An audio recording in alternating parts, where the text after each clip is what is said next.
Hello, I'm Daniel Shields of CultivateAbundance.com, and I would like to share with you the results of today's expedition into the forest in search of this stuff.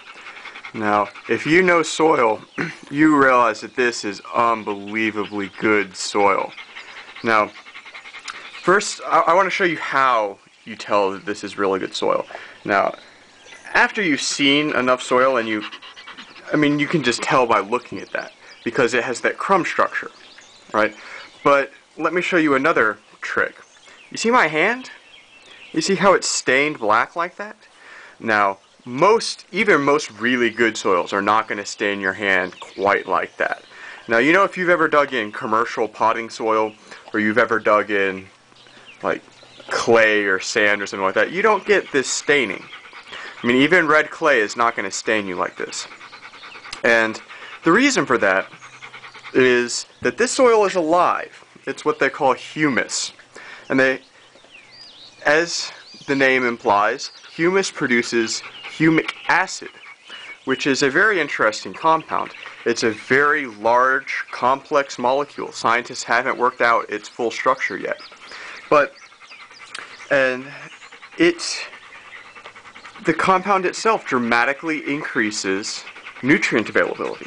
But that's not all that's special about this soil. Let me show you another little trick with this soil. Okay, so you can take a handful of it.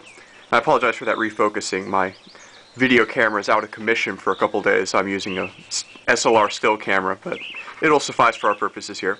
So, back to the task at hand. You take your handful of soil and you squeeze it together. And you see it'll compact reluctantly, but then I just nudge it and it goes back to that crumbly structure. Now this is the opposite of what a non-living soil is going to do. I mean, you take clay and you squeeze it into a ball like that, it's going to be really hard to get it back into little granules, smaller chunks. You're going to have to break it apart. And of course sand won't stick together like that. So this will stick together and then turn back into crumbles.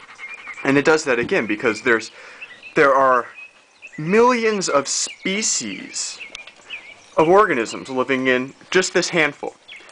That in this handful, there are more species of fungi, bacteria, and protozoa than there are species of plants and vertebrate animals in all of North America.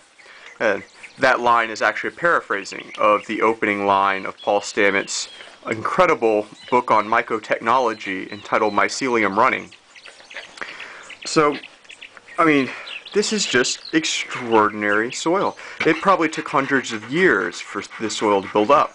I mean, I'm in a warm, temperate region, so our forests build soil a little faster than others, but you often hear extraordinary numbers for how long it takes this to build up. In a natural system, in a permaculture system, you can actually build, particularly if you're doing forest gardening or savanna gardening, you can build up very large amounts. You can build this stuff up much more quickly than you can in a natural forest. And so I'm just delighted. I'm of course going to be using this responsibly because I'm going to be putting up simultaneous with this, probably in the same post, I'm going to be putting up some pictures of the land. I realize I don't have pictures of the forest, and it's about to rain, so I probably can't get them today. But tomorrow I'll be showing pictures of the forest. But we actually have quite a few acres of forest within the property boundaries, and not all of it has, well, where I took this, I mean, there's a couple of inches of good loam like this. Not all of the areas have this, but enough of them do that I'm unlikely to run out. But regardless, I'm going to try and tread lightly upon the earth. What I'm really interested in with this is, one, seed starting. I mean, this is spectacular for starting seeds because, again, you can't have the soil compacted when you're doing seeds, and this resists that compaction very easily. So it works well in that kind of artificial environment of seed trays. But what I'm really interested in is finding ways of using this as an inoculant to get my soil this biodiverse, this healthy, this fertile.